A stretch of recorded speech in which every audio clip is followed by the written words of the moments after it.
Good morning students. एक बार फिर से आपके साथ मैं आज़ाद सर, आपका अपना चैनल आज़ाद सर एडू ट्यूब पर आपके विभिन्न प्रश्नों का उत्तर देने के लिए, और आप जितने भी बच्चे हैं जो इस वर्ष माध्यमिक स्कूल की परीक्षा मैट्रिक परीक्षा 2025 में शामिल होने वाले हैं, उन सभी को परीक्षा में आपको ढेर सारी सफलता मिले, अच्छी सफलता मिले, उसके लिए शुभकामनाएं देता हूं। और उसके साथ ही जो बिहार बोर्ड द्वारा जो 2025 में शामिल होने वाले बच्चों के लिए मॉडल पेपर जारी किया गया है, उसके सोशल साइंस विषय का, जिसका विषय कोड 111, बहुत ही लकी विषय देख रहे हैं आपके लिए। और ऐसा लक आपको परीक्षा में हासिल हो, सभी प्रश्नों का उत्तर दें। और साथ ही साथ उसकी तैयारी में, बोर्ड परीक्षा का तैयारी तो आप पहले से कर रहे हैं, उसमें आपको मैं सहायता करने के लिए एक बार फिर से आपके साथ उपस्थित हूँ। जो मॉडल पेपर जारी किए गए हैं उसके वस्तुनिष्ठ प्रश्नों को मैं आपके साथ आपका हल करवा रहा हूँ। कुल 100 अंक की परीक्षा होती है, जिसमें 20 अंक विद्यालय से दिए जाएंगे और 80 अंक का थ्योरी पेपर होगा। उसमें 50% यानी 40 अंक वस्तुनिष्ठ प्रश्न होंगे और 40 प्रश्न के लिए आपको कुल 80 प्रश्न दिए जाएंगे। 80 प्रश्न से आपको जो अच्छा लगे, जो आता है, जिसमें आप कंफर्म हो, उस 40 प्रश्नों का आप उत्तर दीजिएगा। 40 प्रश्न तो बनाने ही हैं, OMR पर रखने हैं, लेकिन आप 80 प्रश्नों को मेरे साथ हल कीजिए। यदि आप पहले से हल कर लिए हैं या कहीं अन्य यूट्यूब से या कहीं से विभिन्न स्रोतों से आप यदि आंसर को मिलाए हैं, तो मेरा इस चैनल को देखिए और इस वीडियो को देखिए। इससे मैं आशा करता हूं और आप भी देखिएगा कि इससे ज़रूर आपको कुछ खास लाभ मिलेगा। प्रश्नों के अतिरिक्त इससे सप्लीमेंट्री कुछ और भी प्रश्नों का रिलेटेड आंसर हम आपको बताएंगे। सही प्रश्न, इसके सभी प्रश्न जो मैं बता रहा हूँ सारे के सारे सही होंगे। अपना मिलाइएगा, यदि पहले से मिला चुके हैं तो मिला लीजिए। चलिए तैयार हो जाइए। एक एक करके मैं 1 से 80 तक प्रश्नों का जो वस्तुनिष्ठ प्रश्न है उसको मैं आपको हल करा रहा हूँ। पहला प्रश्न आपके सामने कि निम्नलिखित में से क्या सामाजिक विभेद का कारण है। सामाजिक विभेद का कारण क्या है? भाषा, धर्म, ऑप्शन नंबर सी है जाति, ऑल ऑफ दीज। तो पहले के भी वीडियो में कई प्रश्नों को बताए हैं, अधिकांश ऐसा प्रश्न जहाँ भी ऑल ऑफ दीज रहता है। हालांकि इसमें दिमाग भी लगाइए, भाषा और धर्म जाति तीनों ही जिस सामाजिक विभेद का कारण है, तो इसमें से ऑल ऑफ दीज सही उत्तर D is the right answer of question number 1। दूसरा है स्वतंत्रता के मूल अधिकार का संबंध किस अनुच्छेद से है। ये संविधान के विभिन्न अनुच्छेद 395 अनुच्छेद हैं, जिसमें कि मूल अधिकारों का वर्णन अनुच्छेद 12 से 35 तक किया गया है और भाग 3 में।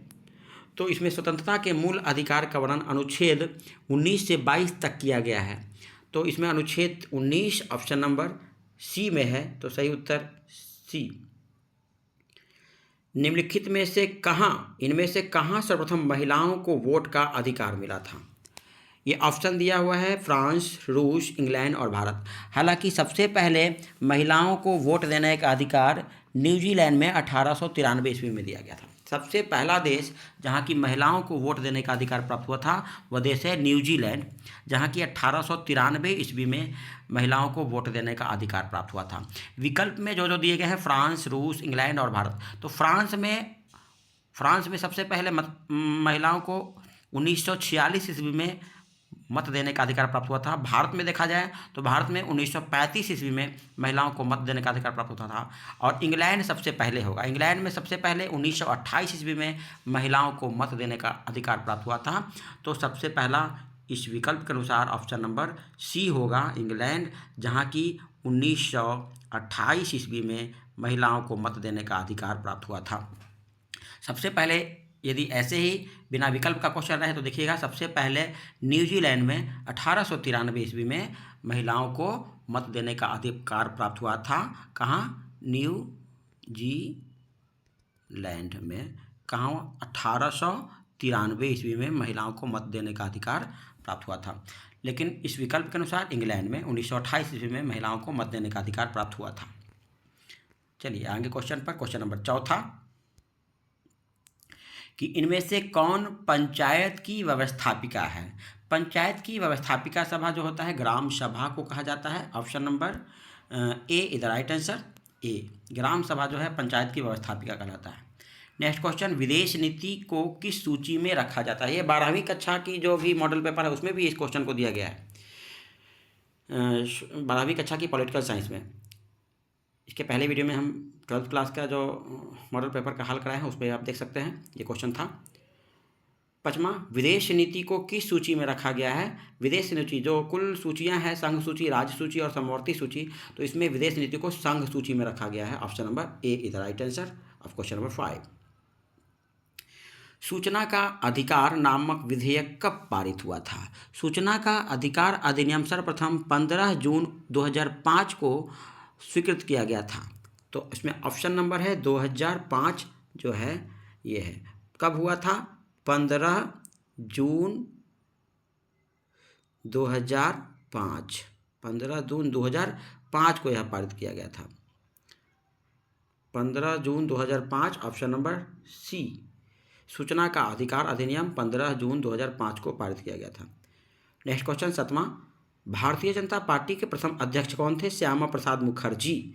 भारतीय जनता पार्टी के प्रथम अध्यक्ष थे श्यामा प्रसाद मुखर्जी। इसके चुनाव चिन्ह कमल छाप। और जो 18वीं लोकसभा जो अभी वर्तमान में चल रहा है, जो इस वर्ष जिसका गठन हुआ, इसमें भारतीय जनता पार्टी को कुल 240 लोकसभा के सदस्य जीते हैं। क्वेश्चन है भारतीय जनता पार्टी के प्रथम अध्यक्ष कौन थे? Doctor Shyama Prasad Mukherjee. Option number A is the right answer. चलिए नेक्स्ट क्वेश्चन 8वां, इनमें से किस पार्टी का विलय जनता दल यूनाइटेड में हुआ था? अभी नहीं है, पहले का क्वेश्चन है। जनता दल यूनाइटेड में समता पार्टी का विलय हो गया था। समता पार्टी जिसके मुख्य नेता और अध्यक्ष श्री नीतीश कुमार, जो बिहार के मुख्यमंत्री, माननीय मुख्यमंत्री नीतीश कुमार के द्वारा गठित समता पार्टी, और जनता दल यूनाइटेड में उस समय जो अध्यक्ष जिस समय विलय हुआ था उस समय ये थे शरद यादव। इन दोनों को मिलकर के समता पार्टी को जनता दल यूनाइटेड में विलय किया गया था। तो option number B is the right answer of question number 8। Next question, किस संवैधानिक संशोधन द्वारा संविधान की प्रस्तावना में धर्मनिरपेक्ष शब्द को जोड़ा गया था? ये भी क्वेश्चन 12th क्लास में भी है, 12th क्लास के मॉडल पेपर में भी है, पॉलिटिकल साइंस में, और इसमें भी है। 42वां संशोधन जो हुआ था 1976 ईस्वी में। 1976 ईस्वी में सबसे ज़्यादा परिवर्तन किए गए थे, जिसमें संविधान की प्रस्तावना में भी परिवर्तन हुआ। तो संविधान की प्रस्तावना में धर्मनिरपेक्षता शब्द, समाजवाद शब्द जैसे शब्दों को जोड़ा गया था। तो 42वां संशोधन यानी option number B is the right answer. इनमें से कहाँ एकात्मक शासन व्यवस्था है? विश्व में एकात्मक शासन व्यवस्था वाले देश हैं यूनाइटेड किंगडम यानी यूके, इंग्लैंड, फ्रांस, श्रीलंका, चीन, जापान। ये देश हैं जहाँ पर कि एकात्मक शासन व्यवस्था लागू है। फिर से एक बार बता रहे हैं, यूनाइटेड किंगडम, फ्रांस, श्रीलंका, चीन, जापान, यहाँ पर एकात्मक शासन व्यवस्था लागू है। यानी कि यहाँ पर एक केंद्र की सरकार की व्यवस्था होती है। तो यहाँ पर 10वां का ऑप्शन नंबर श्रीलंका जो है, श्रीलंका में एकात्मक शासन व्यवस्था लागू है, बताए थे। फिर से यूनाइटेड किंगडम, फ्रांस, श्रीलंका, चीन और जापान में एकात्मक शासन व्यवस्था लागू है। तो ऑप्शन के अनुसार ऑप्शन नंबर डी क्वेश्चन 10 का। अगला प्रश्न है, निम्नलिखित में से किस राज्य को विशेष राज्य का दर्जा प्राप्त है? वर्तमान में भारत में 28 राज्य हैं और पहले था 29 जम्मू कश्मीर मिला करके, लेकिन अब जम्मू कश्मीर केंद्र शासित प्रदेश हो गए हैं। और कुल 11 राज्यों को विशेष राज्य का दर्जा भारत में प्रदान है। ये 11 राज्य देख लीजिए, एक एक करके बता रहे हैं। अरुणाचल प्रदेश, असम, हिमाचल प्रदेश, जम्मू कश्मीर, हालांकि जम्मू कश्मीर अब यहाँ से हटा दिया गया है, ये अब तो राज्य है ही नहीं। मणिपुर, मेघालय, मिजोरम, नागालैंड, सिक्किम, त्रिपुरा और उत्तराखंड। जितने भी पूर्वोत्तर राज्य हैं सबको विशेष राज्य का दर्जा प्राप्त है। इसके अतिरिक्त उत्तराखंड और उत्तराखंड में भी और जम्मू कश्मीर में, हिमाचल प्रदेश में विशेष राज्य का दर्जा प्राप्त है। तो इस विकल्प में दिया हुआ है 11वां का अरुणाचल प्रदेश ऑप्शन नंबर ए में है। तो सही उत्तर 11 का ए। चलिए, वीडियो को अच्छा लग रहा है तो आप देखिए, एक भी देखिए कि कितने प्रश्न जो आप पहले से बनाए हैं उसमें से आपको कितने सही हो रहे हैं, वो भी मिलाते जाइएगा। और यदि गलती किए हैं या कहीं दूसरे जगह से आप मिलाए हैं तो जो गलत है उसको एक बार सुधार भी कर लीजिए। और वीडियो को व्यू भी कीजिए, लाइक भी कीजिए और सब्सक्राइब कर लीजिए ताकि हमसे आपको लाभ मिलते रहे, आगे की वीडियो आपको मिले। साइंस, मैथमेटिक्स इत्यादि का वीडियो मैं आपको दूंगा, बताऊंगा। विभिन्न कार्यों में व्यस्त होने के कारण आपको वीडियो हम देर से बता रहे हैं आंसर को। केंद्र में पहली बार गैर कांग्रेसी सरकार का गठन किसकी अध्यक्षता में हुआ था? सबसे पहले केंद्र में गैर कांग्रेसी सरकार का गठन जो हुआ था मोरारजी देसाई की अध्यक्षता में 24 मार्च 1977 ईस्वी को गठन किया गया था। Morarji Desai option number. गैर कांग्रेसी प्रधानमंत्री पहले थे मोरारजी देसाई और 24 मार्च 1977 को सबसे पहले गैर कांग्रेसी सरकार का गठन हुआ था, तो इसकी अध्यक्षता किए थे मोरारजी देसाई। सही उत्तर ऑप्शन नंबर ए। पानी के निजीकरण के कारण कहाँ जनसंघर्ष हुआ था? ये थोड़ा सा कठिन प्रश्न है।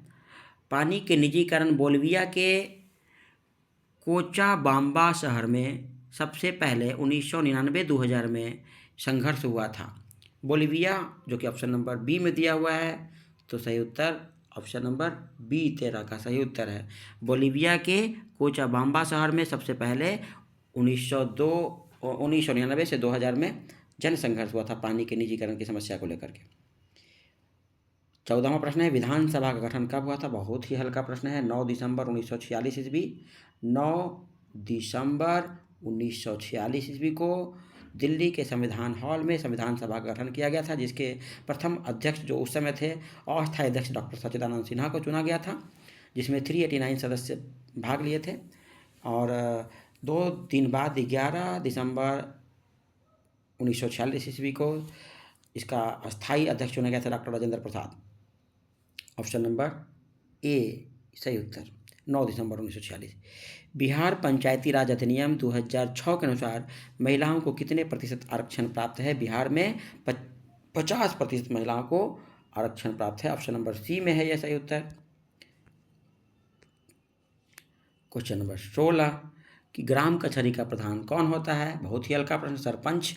ग्राम कचहरी का प्रधान सरपंच और ग्राम पंचायत का प्रधान मुखिया। सही उत्तर बी। ग्राम कचहरी का प्रधान सरपंच, यहाँ ग्राम कचहरी दिया हुआ है, और ग्राम पंचायत पूछेगा तो मुखिया, ग्राम पंचायत का मुखिया। नेक्स्ट क्वेश्चन कि यूनान को एक स्वतंत्र राष्ट्र कब घोषित किया गया? यूनान को स्वतंत्र राष्ट्र के रूप में 1832 ईस्वी में घोषित किया गया था, तुर्की से अलग होकर के। और कुस्तुंतनिया की संधि के बाद रूस का प्रभुत्व स्थापित हो गया था। बाद में कुस्तुंतनिया की संधि के द्वारा यूनान को एक स्वतंत्र राष्ट्र घोषित किया गया 1832 में। 1832 ऑप्शन नंबर सी में यूनान को एक स्वतंत्र राष्ट्र के रूप में घोषित किया गया कुस्तुंतनिया की संधि के बाद 1832 ईस्वी में। अगला क्वेश्चन है, लाला लाजपत राय ने किसकी जीवनी लिखी थी? लाला लाजपत राय भारत के एक महान स्वतंत्रता सेनानी। लाला लाजपत राय ने विकल्प दिया हुआ है नेपोलियन, मैजनी, लेनिन और स्टालिन। लाला लाजपत राय ने कई विश्व के महापुरुषों का जीवनी लिखा था, जिसमें मैजनी, गैरीबाल्डी, शिवाजी, दयानंद और भगवान श्री कृष्ण की जीवनी लाला लाजपत राय ने लिखे हैं। इटली के एकीकरण के मसीहा मैजनी और गैरीबाल्डी की जीवनी। इटली के एकीकरण के मसीहा मैजनी को कहते हैं, और गैरीबाल्डी तलवार और कुशल कूटनीतिज्ञ हैं कॉनकागो। तो मैजनी और गैरीबाल्डी की जीवनी भी ये लाला लाजपत राय लिखे थे। इसके अतिरिक्त शिवाजी, छत्रपति शिवाजी, दयानंद सरस्वती और श्री कृष्ण भगवान की जीवनी वो लिखे हैं लाला लाजपत राय। तो सही उत्तर में विकल्प के अनुसार ऑप्शन नंबर बी मैजनी।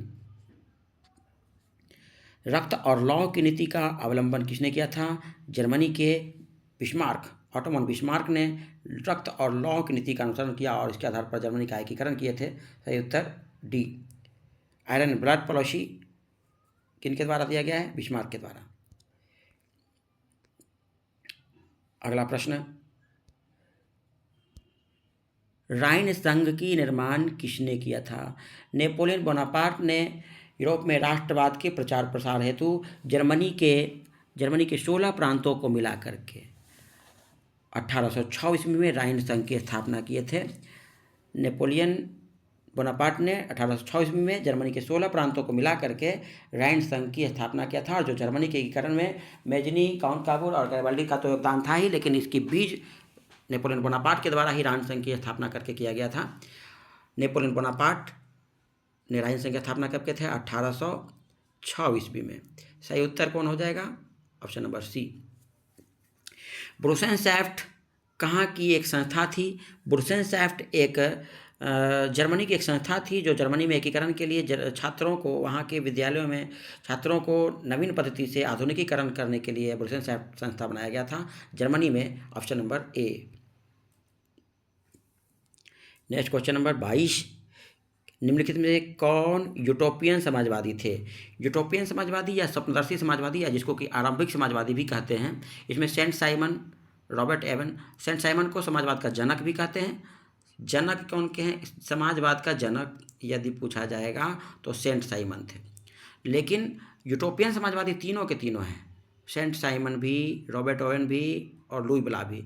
यानी इसका सही उत्तर हो जाएगा ऑप्शन नंबर डी, सभी के सभी। ये सब के सब यूटोपियन या स्वप्नदर्शी समाजवादी या प्रारंभिक समाजवादी थे। बाद में वैज्ञानिक समाजवादी या आधुनिक समाजवादी कहा जाए तो कार्ल मार्क्स को वैज्ञानिक समाजवादी कहते हैं, और Saint Simon, Robert Owen, Louis Blanc और ये सभी को स्वप्नदर्शी समाजवादी कहते हैं। ब्रिटेन में यदि समाजवाद के जनक पूछा जाएगा तो रॉबर्ट ओवन, ब्रिटेन में समाजवाद के लिए रॉबर्ट ओवन। लेकिन इसमें हुआ सिर्फ यूरोपियन समाजवादी तो Saint Simon, Robert Owen, Louis Blanc, सब के सब option number D. Question number 23, Bolshevik क्रांति को इनमें से किस नाम से भी जानते हैं? बोल्शेविक क्रांति के जो नेता थे वो लेनिन थे, और ये अक्टूबर में हुआ था, अक्टूबर 1917 ईस्वी में। अक्टूबर 1917 ईस्वी में बोल्शेविक क्रांति। लेकिन फरवरी क्रांति भी यहाँ दिया। फरवरी की क्रांति जो हुआ था उसको मोन्सेविक क्रांति कहते हैं, जिसके नेता करेंस्की थे। पहले फरवरी क्रांति करेंस्की के नेतृत्व में हुआ था, जिसको कि मोन्सेविक क्रांति भी कहते हैं। मोन्सेविक दल के नेता करेंस्की। बाद में चल करके बोल्शेविक दल के नेता लेनिन के द्वारा अक्टूबर में क्रांति हुआ था, इसलिए इसको अक्टूबर क्रांति भी कहते हैं। सही उत्तर ऑप्शन नंबर सी।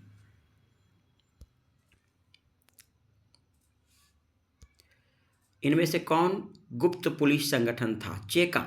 चेका जो था रूस में लेनिन द्वारा स्थापित एक गुप्त पुलिस संगठन का नाम था चेका। तो सही उत्तर गुप्त पुलिस संगठन कौन था? चेका। लाल सेना भी यहाँ लिखा हुआ है। लाल सेना का गठन टाटस्की ने किया था। लाल सेना का गठन कौन किए थे? टाटस्की। लाल सेना गठन चेका जो है 7 दिसंबर 1917 ईस्वी को लेनिन ने गठन किया था, जो गुप्त पुलिस संगठन था। कब? 7 दिसंबर। चेका का गठन कब किया था? 7 दिसंबर 1917 ईस्वी को लेनिन के द्वारा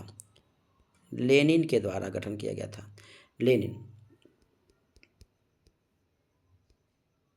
चेका को लेनिन ने गठित किया गया था 7 दिसंबर 1917 ईस्वी को। बाद में लाल सेना का गठन टाटस्की ने किया था 1918 ईस्वी में। टाटस्की ने इसका गठन, लाल सेना का गठन 1918 ईस्वी में किया गया था, और चेका सबसे पहले जो गुप्त पुलिस संगठन था, इसकी स्थापना 7 दिसंबर 1917 ईस्वी में लेनिन ने किया था। क्वेश्चन इसमें बस इतना है, गुप्त पुलिस संगठन इनमें से क्या है? तो चेका, ऑप्शन नंबर सी। लेकिन हम इसका विस्तार में बता रहे हैं। चेका जो था एक गुप्त पुलिस संगठन था, जिसकी स्थापना 7 दिसंबर 1917 ईस्वी को लेनिन ने किया था। बाद में रूस के नवनिर्माण एवं सैनिक समर्थता को बढ़ाने के लिए टाटस्की ने लाल सेना का गठन किया था 1918 ईस्वी में। नेक्स्ट क्वेश्चन नंबर 25, नरोत्तम सिंघानुक जो कंबोडिया के राष्ट्राध्यक्ष थे, वो सबसे पहले 1975 दूसरी बार 1975 ईस्वी में जब कंबोडिया के राष्ट्राध्यक्ष बने, उसके बाद ये आगे चल करके 1978 ईस्वी में राजनीति से संन्यास ले लिए थे। क्वेश्चन नंबर नरोत्तम सिंघानुक राजनीति से संन्यास कब लिए? तो 1978 ईस्वी में। कहाँ के थे? कंबोडिया के शासक थे।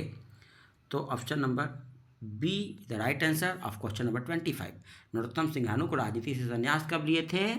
1978 ईस्वी में, दूसरी बार राष्ट्राध्यक्ष बनने के बाद। क्वेश्चन नंबर 26, भारत में रेलवे की शुरुआत किसके शासनकाल में हुआ? भारत में रेलवे की शुरुआत लॉर्ड डलहौजी के शासनकाल में 1853 ईस्वी में हुआ था, और सबसे पहले मुंबई से थाने के बीच रेलवे लाइन की विस्तार हुआ और रेलवे चलाया गया था। रेल का परिचालन शुरू हुआ मुंबई से थाने के बीच और लॉर्ड डलहौजी के शासनकाल, समय था 1853। सही उत्तर option number B. Question number 27 आपके सामने। गांधी जी ने दांडी यात्रा की शुरुआत कहाँ से की? दांडी यात्रा पर टिप्पणी लिखने के लिए आता है, बहुत ही इंपॉर्टेंट क्वेश्चन। गांधी जी ने नमक सत्याग्रह की शुरुआत दांडी यात्रा से किए थे और अंग्रेजों के नमक कानून को भंग करने के लिए। गांधी जी ने नमक यात्रा या नमक सत्याग्रह की शुरुआत करने के लिए 12 मार्च 1930 ईस्वी को कहाँ से? गुजरात के अहमदाबाद के साबरमती आश्रम। कब शुरुआत किए थे?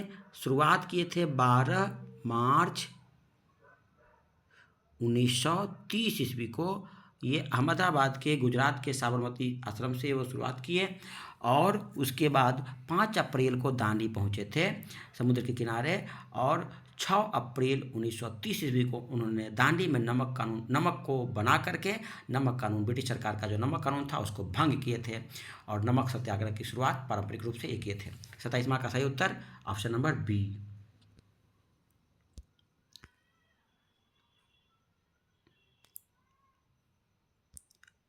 अगला क्वेश्चन, स्वराज पार्टी का प्रथम सम्मेलन कहाँ हुआ था? स्वराज पार्टी का सम्मेलन जो था सबसे पहले इलाहाबाद में 1 जनवरी 1930 ईस्वी को। कहाँ में? इलाहाबाद में। कब?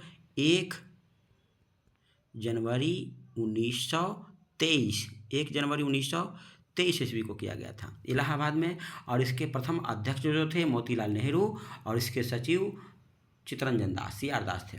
स्वराज पार्टी का प्रथम सम्मेलन इलाहाबाद में 1 जनवरी 1923 ईस्वी को। इसकी अध्यक्षता किए थे मोतीलाल नेहरू और इसके सचिव चित्तरंजन दास।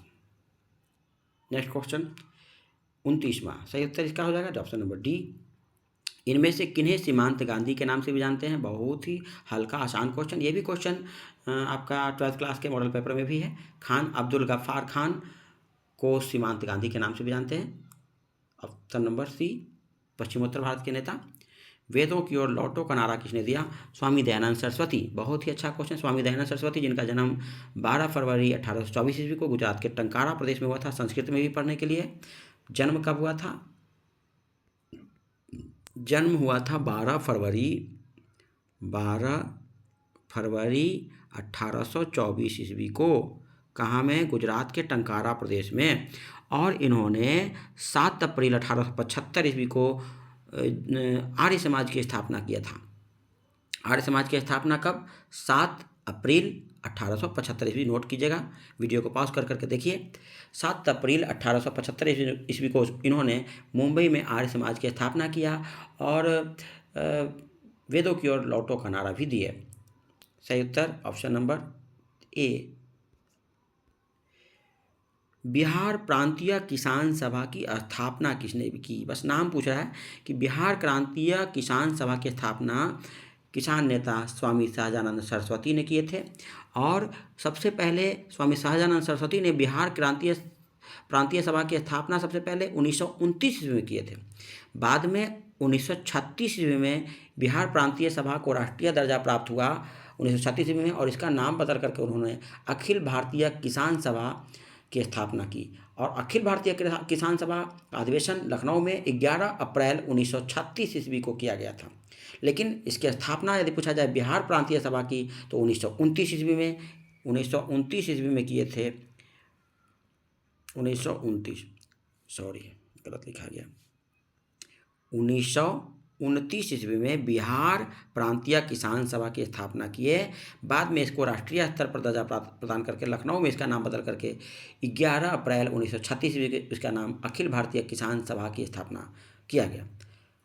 बस क्वेश्चन है कि बिहार प्रांतीय किसान सभा की स्थापना किसने की? स्वामी सहजानंद सरस्वती 1929 ईस्वी में। यदि पूछेगा कि अखिल भारतीय किसान सभा की स्थापना तो स्वामी सहजानंद सरस्वती जो इसी का नाम बदल करके राष्ट्रीयकृत करके किया गया है और ये 11 अप्रैल 1936 ईस्वी को। तो सही उत्तर क्वेश्चन नंबर 31 का सही उत्तर ए।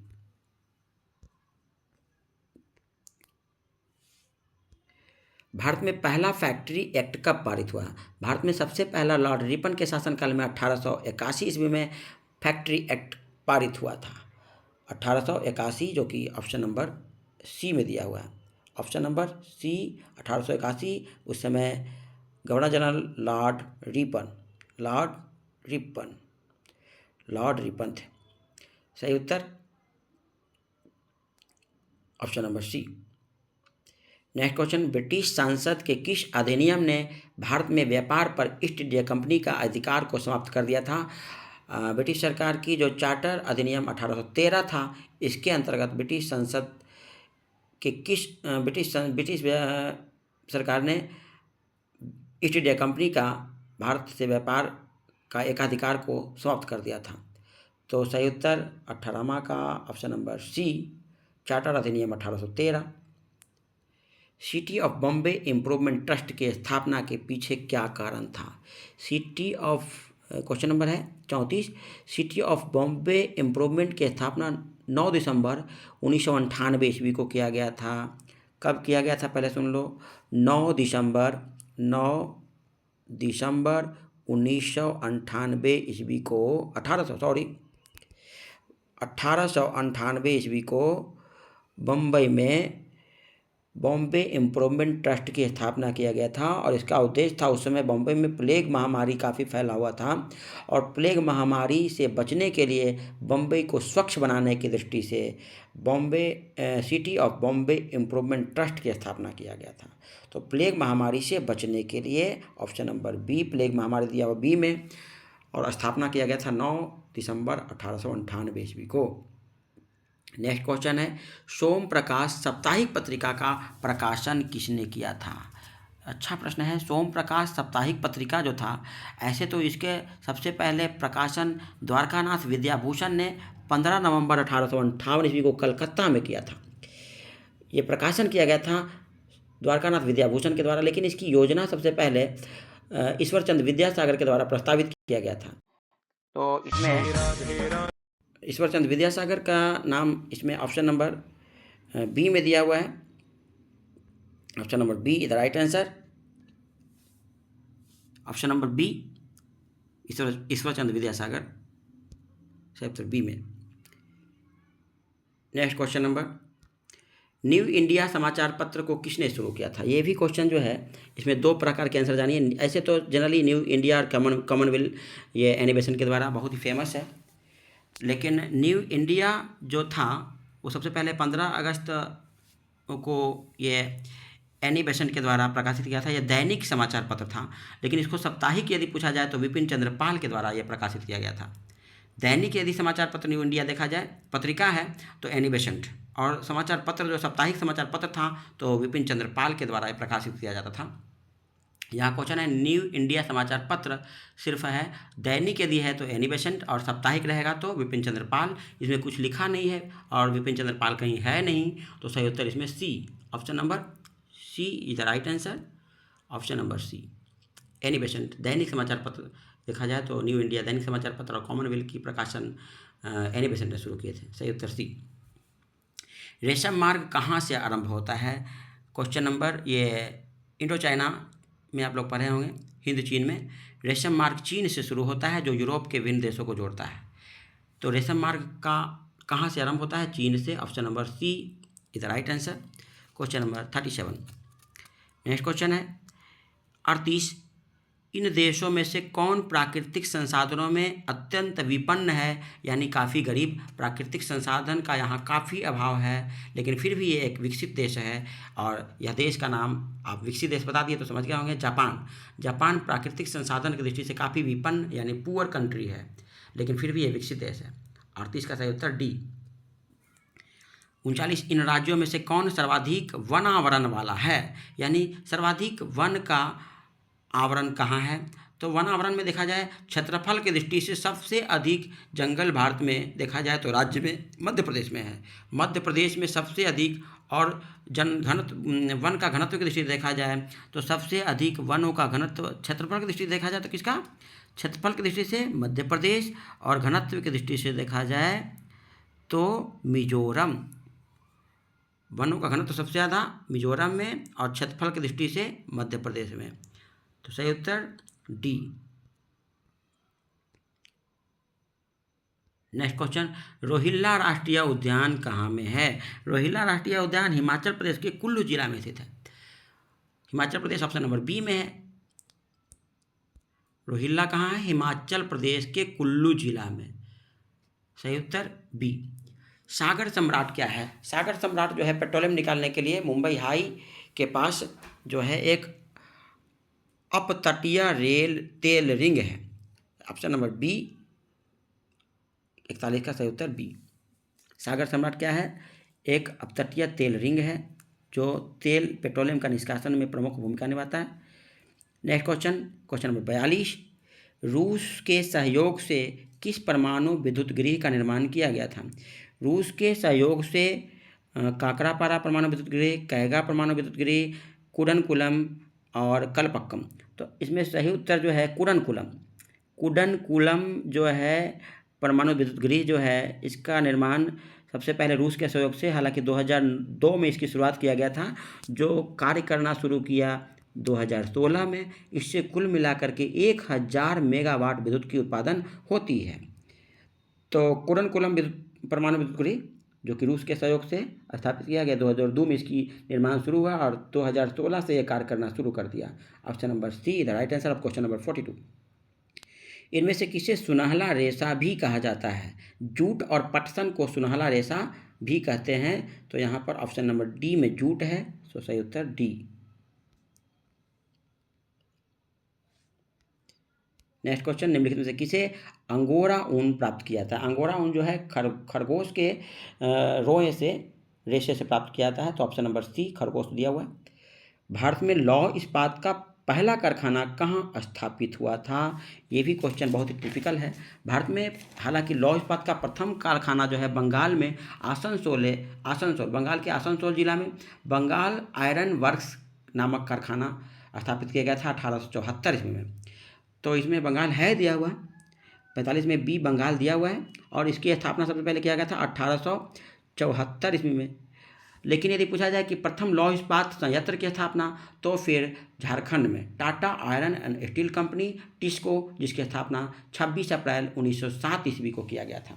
टिस्को की स्थापना झारखंड में प्रथम जो है लौह इस्पात संयंत्र, तो इसकी स्थापना टिस्को जमशेदपुर झारखंड में 26 अगस्त 1907 ईस्वी को किया गया था।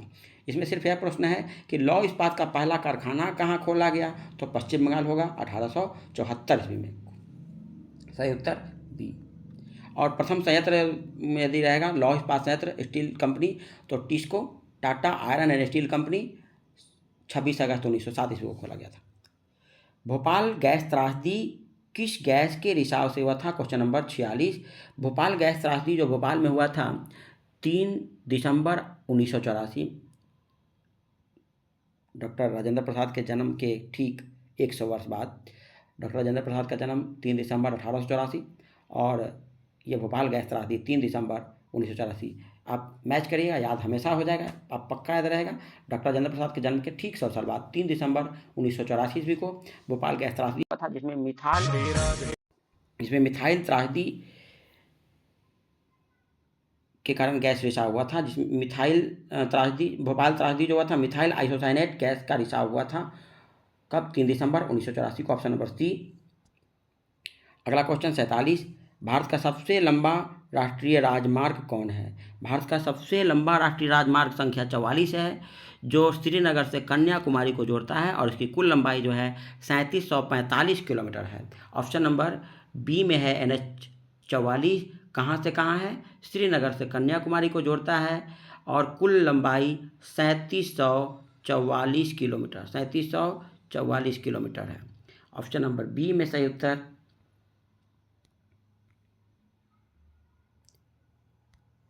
सबसे बड़ा रेल जोन कौन है?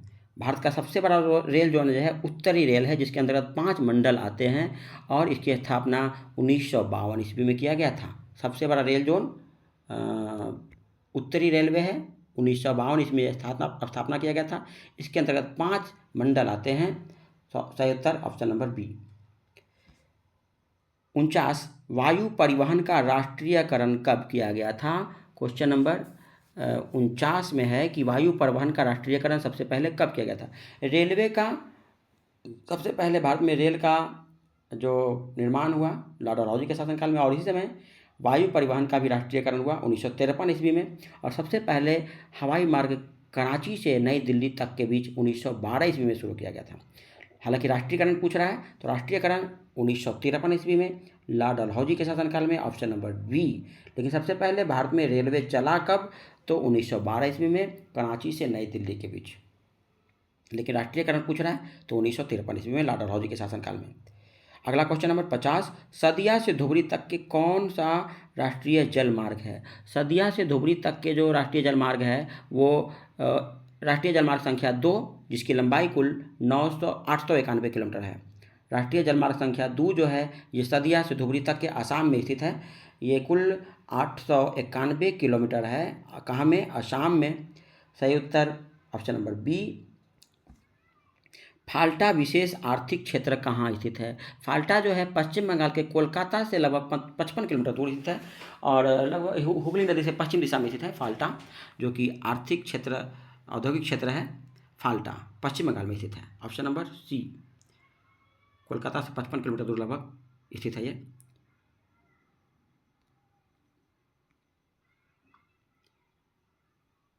नेक्स्ट क्वेश्चन, मोनाजाइट किस राज्य में सर्वाधिक पाया जाता है? मोनाजाइट एक प्रकार का अयस्क है और मोनाजाइट सबसे अधिक, क्वेश्चन नंबर है 52, मोनाजाइट सबसे अधिक केरल में पाया जाता है और ये दुनिया का सबसे अधिक मोनाजाइट उत्पादक देश है, क्षेत्र है, देश नहीं क्षेत्र। सबसे अधिक मोनाजाइट के उत्पादन में भारत सबसे अग्रणी है और भारत में भी सबसे ज़्यादा केरल। विश्व में सबसे ज़्यादा अभ्रक और मोनाजाइट का उत्पादक देश है भारत। मोनाजाइट का सबसे अधिक उत्पादन राज्य है केरल। ऑप्शन नंबर ए। भारत का कॉटनोपोलिस किस नगर को कहते हैं? कॉटन सूती से कहते हैं, सूती वस्त्र चूँकि सबसे ज़्यादा मुंबई में होता है, बनाया जाता है, तो इसीलिए इसको कॉटनोपोलिस नगर भी कहते हैं मुंबई को। ऑप्शन नंबर बी 53 का सही उत्तर। कुद्रेमुख में कौन सा खनिज पाया जाता है? कुद्रेमुख लौह-अयस्क का एक खनिज क्षेत्र है जो कि कर्नाटक के चिकमंगलूर जिला में स्थित है और यहाँ लौह-अयस्क का खदान है, लौह-अयस्क प्राप्त किया जाता है, यहाँ से निकाला जाता है। 2006 में हालांकि इसको अब बंद कर दिया गया, अब कुद्रेमुख से लोहा नहीं निकाला जाता है। लेकिन प्रश्न है कि कुद्रेमुख कौन सा खनिज का प्रमुख क्षेत्र है, तो लौह-अयस्क। ऑप्शन नंबर डी कर्नाटक में पाया जाता है, कर्नाटक में है स्थित। त्रिवेणी नहर का निर्माण कहाँ किया गया है? 55वां का क्वेश्चन है कि त्रिवेणी नहर का निर्माण कहाँ किया गया है? पश्चिमी चंपारण, गोपालगंज, दरभंगा या भोजपुर? तो पश्चिमी चंपारण में त्रिवेणी नहर स्थित है गंडक नदी पर। त्रिवेणी नहर का निर्माण पश्चिमी चंपारण के गंडक नदी पर ये बनाया गया है, त्रिवेणी नहर। ऑप्शन नंबर 55 का ए सही उत्तर होगा, गंडक नदी पर बनाया गया है और पश्चिमी चंपारण में, बिहार के पश्चिमी चंपारण में त्रिवेणी नहर का निर्माण किया गया है। नेक्स्ट क्वेश्चन, इन परियोजनाओं में से कौन सीतामढ़ी जिले में स्थित है? सीतामढ़ी जिला में एक परियोजना है बागमती परियोजना, बागमती नदी पर। ऑप्शन नंबर बी सही उत्तर, बी 56 का। 57 प्रश्न है कि अबरक उत्पादन में भारत का स्थान कौन सा है? इसके पहले बताए थे अबरक उत्पादन में भारत का स्थान प्रथम स्थान, विश्व में प्रथम स्थान, और भारत में भी सबसे ज़्यादा झारखंड से प्राप्त होता है। ऑप्शन नंबर ए। हालांकि अब आंध्र प्रदेश हो गया है अबरक उत्पादन में अग्रणी राज्य, भारत का प्रथम स्थान अब आंध्र प्रदेश का आ गया है, लेकिन विश्व में यदि देखा जाए तो भारत का प्रथम स्थान है। भारत में चाय उत्पादन में अग्रणी राज्य कौन है? चाय उत्पादन में अग्रणी राज्य है असम। यहाँ से भारत के कुल जितना चाय उत्पादन होता है उसका 50% असम से होता है। दूसरा नंबर पे आता है पश्चिम बंगाल। तो प्रथम स्थान पूछ रहा है अग्रणी राज्य, तो असम का स्थान option number B, option number D. Aluminium बनाने के लिए किस खनिज की आवश्यकता होती है? एल्यूमिनियम का जो अयस्क है वो बॉक्साइट है, बॉक्साइट अयस्क से एल्यूमिनियम धातु प्राप्त किया जाता है, तो ऑप्शन नंबर सी में है सही उत्तर। क्वेश्चन नंबर 60, 50 सेंटीमीटर से कम वाला वर्षा, देख रहे हैं ये तो बिल्कुल हल्का, कोई बच्चा बना लेगा। जब वर्षा काफ़ी कम है, 50 सेंटीमीटर से भी कम है, तो यहाँ पर कैसी स्थिति उत्पन्न होगी? तो सूखा की स्थिति उत्पन्न होगी। भारत में सबसे कम वर्षा होती है कहाँ में? लेह लद्दाख में 18 सेंटीमीटर से भी कम, और सबसे अधिक मौसिनराम 60 का सही उत्तर 50 सेंटीमीटर से कम वाला वर्षा वाला क्षेत्र जो है राजस्थान का क्षेत्र आता है। इस क्षेत्र को हम सूखा, यहाँ पर सूखा की स्थिति उत्पन्न होती है। Option number B, option number B. Next question, किस नदी को बिहार में बाढ़ का मुख्य कारण माना जाता है? बिहार में बाढ़ का सबसे प्रमुख कारण वाली नदी है वो कोसी, इसको बिहार की शोक भी कहते हैं। तो सही उत्तर सी। नेक्स्ट क्वेश्चन 62, इन प्राकृतिक आपदाओं में कौन बिहार को प्रतिवर्ष प्रभावित करती है? बिहार में सबसे ज़्यादा प्रभाव उत्पन्न करने वाली जो प्राकृतिक आपदा है वो बाढ़ है। ऑप्शन नंबर डी, बाढ़ से सबसे ज़्यादा बिहार प्रभावित होती है। क्वेश्चन नंबर 63, अधि केंद्र का संबंध इनमें से किसके है? भूकंप, भूकंप का केंद्र है, यहीं से भूकंप उत्पन्न होती है। ऑप्शन नंबर सी।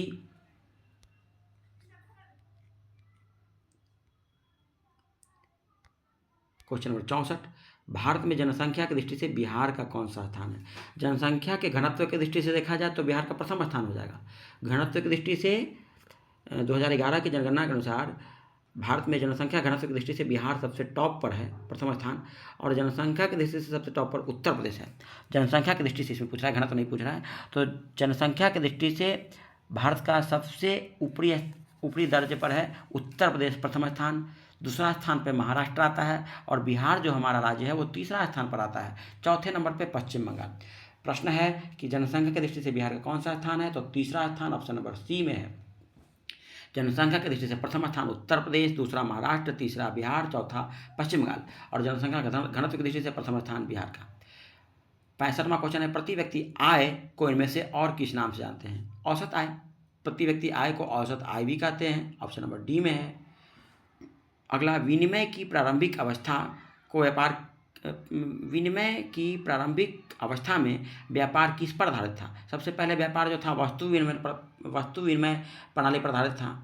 तो सही उत्तर इसमें ए, वस्तु से अन्य वस्तु, दूसरे वस्तु क्रय या विक्रय किए जाते थे। मैकलगन समिति का संबंध इनमें से किससे है? मैकलगन समिति का संबंध किससे है, ये प्रश्न है। ये मैकलगन समिति ये सहकारिता से है, जिसकी स्थापना 1915 ईस्वी में किया गया था। मैकलगन समिति की स्थापना 1915 ईस्वी में है और इसका संबंध सहकारिता से है। तो सही उत्तर 67 के ऑप्शन नंबर बी। 68, लघु उद्योगों की अधिकतम निवेश सीमा क्या है? लघु उद्योग की अधिकतम निवेश सीमा 1 करोड़, 3 करोड़, 5 करोड़ या 7 करोड़? 5 करोड़। लघु उद्योग की अधिकतम निवेश सीमा वर्तमान में 5 करोड़ रखा गया है। तो सही उत्तर सी। नीति आयोग के पदेन अध्यक्ष कौन होते हैं? नीति आयोग जो है योजना आयोग का ही नाम बदल कर दिया गया है। योजना आयोग का नाम 1 जनवरी 2015 को बदल करके नीति आयोग कर दिया गया। कब? 1 जनवरी 2015 को योजना आयोग का नाम नीति आयोग कर दिया गया और इसके पदेन अध्यक्ष जो होते हैं वो होते हैं प्रधानमंत्री। सही उत्तर बी। नेक्स्ट क्वेश्चन नंबर 70, मानव परिश्रम से अर्जित धन क्या कहलाता है? मानव परिश्रम से जो अर्जित धन होता है उसको आय कहते हैं। परिश्रम से जो धन अर्जित किया था उसको आय कहते हैं। सही उत्तर ए। भारतीय रिजर्व बैंक का राष्ट्रीयकरण कब हुआ? बहुत ही इंपॉर्टेंट प्रश्न है, बहुत ही अच्छा प्रश्न है। भारतीय रिजर्व बैंक यानी आरबीआई, जिसकी स्थापना सबसे पहले 1935 ईस्वी में किया गया था। भारतीय रिजर्व बैंक की स्थापना पूछेगा तो 1935 ईस्वी में। 1935 भी ऑप्शन है, लेकिन यहाँ पर इसकी स्थापना किया गया था। स्थापना 1935 ईस्वी में और 1 जनवरी 1949 ईस्वी को राष्ट्रीयकरण हुआ था। तो 1 जनवरी 1949 ईस्वी को इसकी राष्ट्रीयकरण हुआ। और अन्य बैंक जो है व्यावसायिक बैंक, उसका राष्ट्रीयकरण 19 जुलाई 1969 ईस्वी को किया गया था। एक बार फिर से बैंक के आधार पर क्वेश्चन। सबसे पहले भारतीय रिजर्व बैंक जो भारत का मुख्य बैंक है वो इसकी स्थापना 1935 ईस्वी में किया गया था और 1 अप्रैल 1935 ईस्वी को, और इसका राष्ट्रीयकरण 1 जनवरी 1949 ईस्वी को किया गया था। राष्ट्रीयकरण भारतीय रिजर्व बैंक की पूछ रहा है तो 1 जनवरी 1949 और इसकी स्थापना तो 1 अप्रैल 1935 अन्य बैंकों का राष्ट्रीयकरण पूछेगा तो 19 जुलाई 1969 ईस्वी। 3 प्रश्न। भारतीय रिजर्व बैंक की स्थापना अप्रैल 1935, भारतीय रिजर्व बैंक का राष्ट्रीयकरण जनवरी 1949 और अन्य बैंकों का राष्ट्रीयकरण 19 जुलाई 1969। तो प्रश्न है राष्ट्रीयकरण तो 1949, ऑप्शन नंबर सी।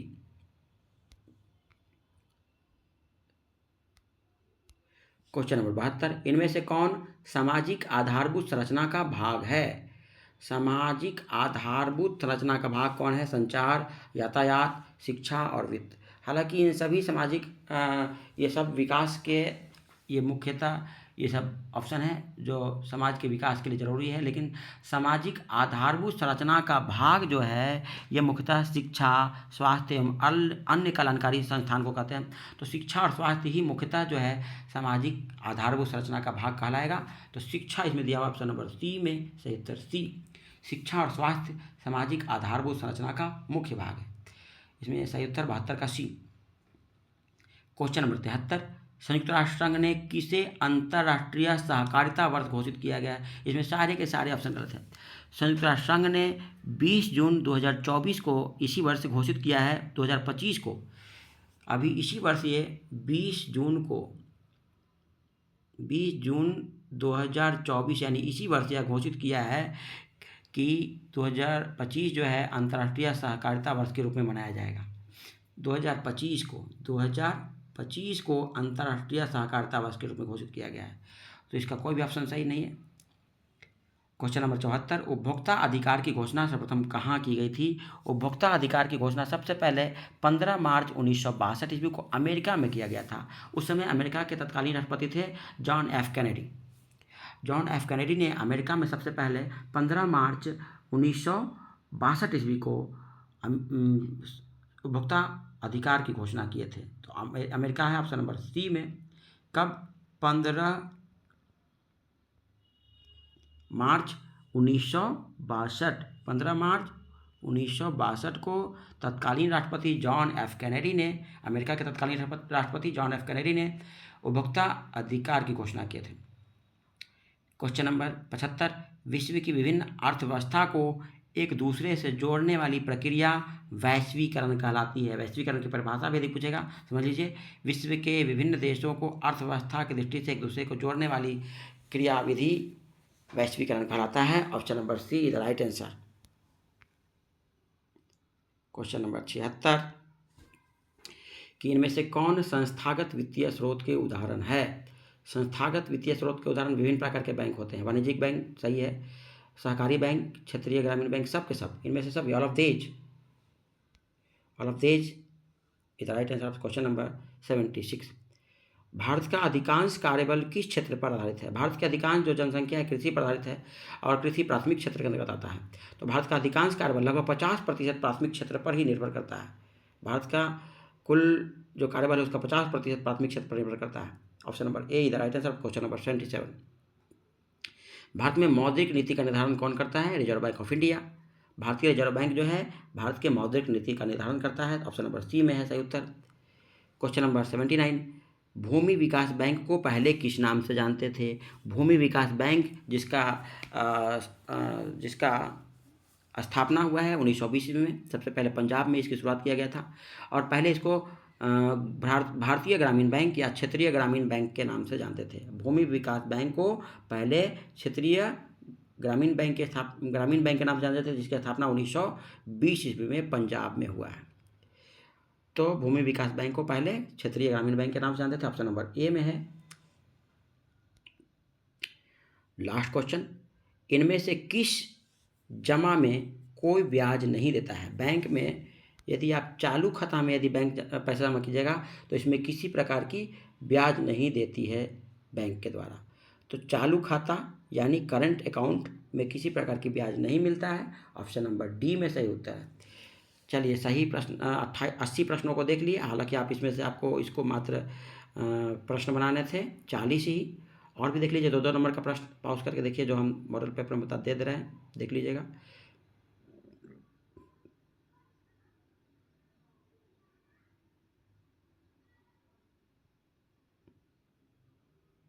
ये सब मॉडल पेपर है। मॉडल पेपर के विभिन्न 2 अंक और 5 अंक के क्वेश्चन देख लीजिए। जितने भी प्रश्न हैं उसमें से आधे प्रश्नों को ही आपको बनाना है। 80 प्रश्न आप लोगों ने देखा। एक बार फिर से आप यदि अभी तक वीडियो को लाइक नहीं किए हैं, सब्सक्राइब नहीं किए हैं तो कर लीजिए, ताकि आगे भी आपको इस प्रकार के वीडियो आपके पास पहुंच जाए, जिसका आप लाभ उठाएं। एक बार फिर से वीडियो देखने के लिए आपको ढेर सारी धन्यवाद, और आपकी परीक्षा बहुत अच्छा हो, आपकी तैयारी बहुत अच्छा हो, इसके लिए ढेर सारी शुभकामनाएं। Good bye.